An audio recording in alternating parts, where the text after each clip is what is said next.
Welcome to the Sypnotix. I'm Alex, and we are reviewing a mouse today, but it's also a bit of a funky mouse.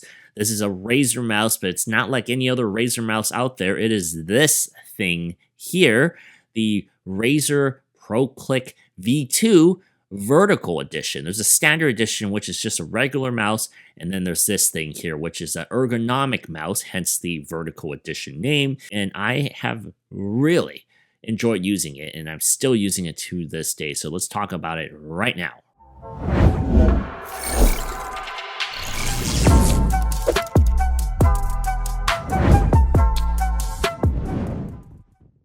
All right, so let's just do a little bit of like a history dive. What exactly is the ProClick V2? Because you see the V2 name and you're probably thinking, wait, it's a V2? What's the V1 then? What's the first version? So a while back, actually, it's been quite a long time now, Razer actually partnered with a company called Human Scale, which makes like ergonomic desks and stuff like that. And they made a workhorse kind of mouse, mainly focused for office business use, which Razer doesn't really do. They're a gaming peripherals company. So this was like a step out of the comfort zone. So they teamed up with somebody and made a really nice mouse, which not a lot of people used. So they came back and made this by themselves. Okay, so going over some of its basic functions, this is a Bluetooth mouse, and it has 5-way connectivity. There's a button on the bottom side of the mouse where if you click on it, you can swap between your Bluetooth function modes or Bluetooth connections. I don't like it on the bottom. I wish they could have put it somewhere on the top here. Easier to swap between if you are someone who switches between devices often. It is kind of an annoyance to turn it around, but a lot of mice do that. And unfortunately, that's like a default location there. However, this is very quick. It connects to all your devices really quickly. Once you have them paired, you can keep swapping it. There's also a little slot here for the USB receiver. So there is a ability here, obviously, to use a USB receiver, which you can also store this back in here if you're using it straight from Bluetooth, so you don't lose that. Now, next to that, we do obviously have the optical sensor here. And then we have our wireless or wired toggle, so you can toggle this to switch it from wireless mode. The USB-C port is on the front side of the mouse at the very bottom of the front side, so you can plug this in and use it wired if you want to plug into your wired. This is also where you will charge this particular mouse. Razer says this thing can get 3 working days of a charge off of only 5 minutes on the plug. That's really fast. I didn't actually time it, but I can tell you that I charged it for very short periods after it died fully, and I didn't have to charge it the entire day after. So 5 minutes does get you a whole lot of battery life, whatever it is, the actual number. Now, the actual overall battery life is also quite impressive. Razer says you can get about 6 months off of it.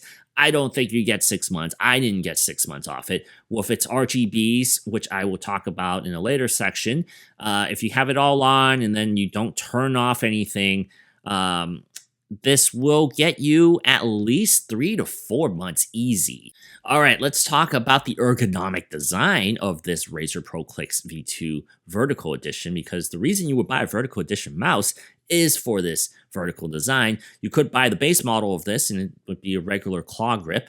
So the reason this is so unique is a lot of vertical mice, they feel straight up, right? I've used quite a few of them. I've reviewed some on the channel. And I've never really found one that I liked because I thought it was just more like a joystick in some ways when I'm gripping it.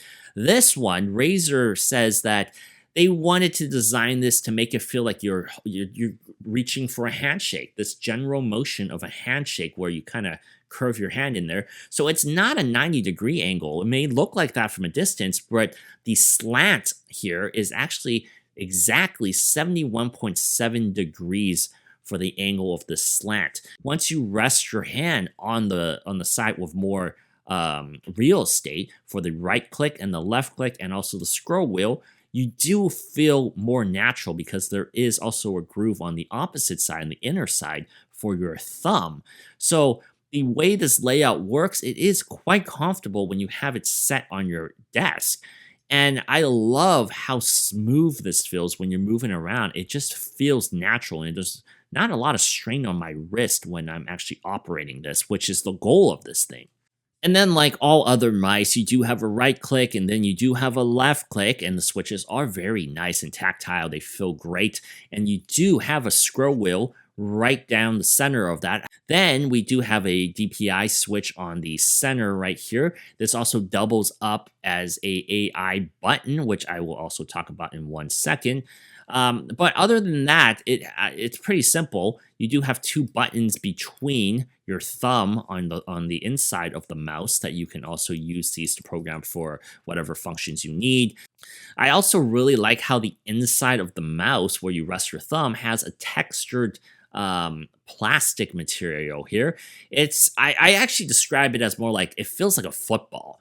The material feels like the football grip, which I do like because my thumb, sometimes when you're gaming, you do get sweaty, and this grip actually helps you get a good grasp on it. And I do like my grip on this thing a lot. I'm just going to talk about this briefly right now because I personally don't use this, and I don't surmise most people looking to buy this mouse will use this feature, but it is something here, and it is, I guess, a world we live in. There's an AI button. So that DPI button, if you hold it down, you can use Razer Sypnotix software to program it to be like an AI prompt summarizer. I guess that's what it does. It could summarize a page using AI for you using ChatGPT. It is what it is. I mean, I guess somebody out there would use it, but I think most of us buying this or looking at this wants just the ergonomic form factor. We don't really care about AI. Then the RGB, the only RGB on this is an 18 zones, basically a RGB strip on the bottom of the mouse. So it does light up when you're operating on your mouse pad, or like I have a glass pad here, and it does reflect off it pretty nice. It uses the nice Razer RGBs if you're used to it with, you can control it with Synapse, obviously, and you can customize it however you want. I do think it looks nice. I like how it doesn't have that much RGB. So performance-wise, this uses a Focus Pro sensor, a 30K optical sensor. Honestly, it can double up as a gaming mouse easily. I really had no problem playing games on this, and I just think that it's a little overkill for work purposes, but for gaming, it's perfectly suitable for what it is.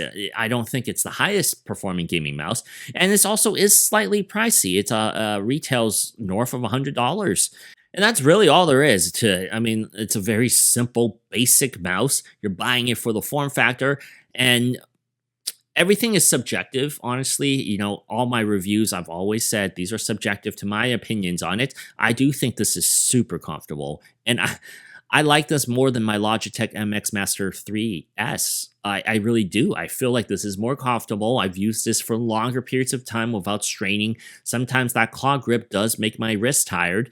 So honestly, I do think Razer hit it out of the ballpark. I can't really complain too much about anything here. Some of the paint came off on the bottom, but that's really it. Like, I do think it's built well. It looks good. I really like it. I really like it. It's a little pricey, but I really do like this mouse.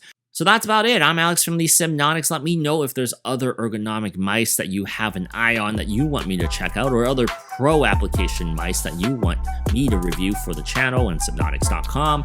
And I will see you guys soon.